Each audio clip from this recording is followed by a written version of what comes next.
effect on the brain. It's going to actually it's going to cause your pancreas to release insulin.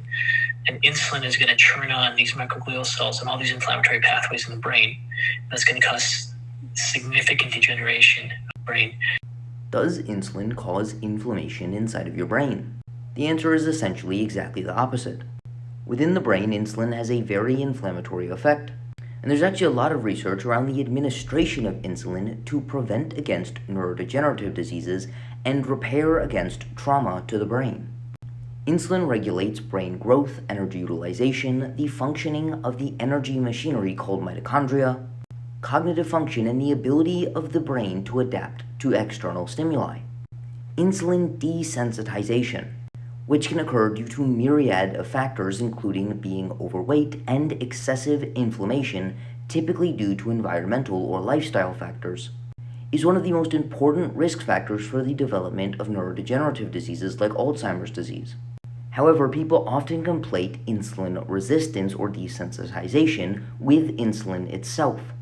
Once again, insulin itself is very anti-inflammatory within the brain and actually improves cognitive function, which is why injecting people with insulin improves cognitive function and decreases symptoms of things like Alzheimer's and Parkinson's. But once again, when insulin signaling is impaired, that is when cognitive dysfunction, depression, and brain inflammation occur.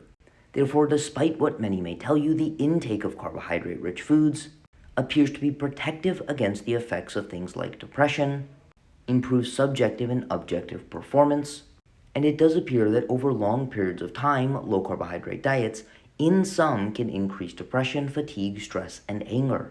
Obviously, this isn't everyone, but this does occur very often. And one of the reasons could be lack of insulin signaling within the brain and the body. Although many people will tell you that you need to avoid any fluctuation in insulin, insulin is actually an extremely protective molecule to the brain and body.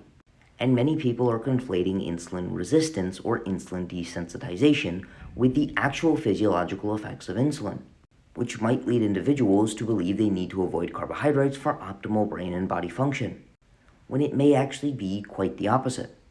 With that being said, if you would like an individualized approach to your nutrition and lifestyle to optimize your health, energy, and body composition, send me a DM to sign up for coaching.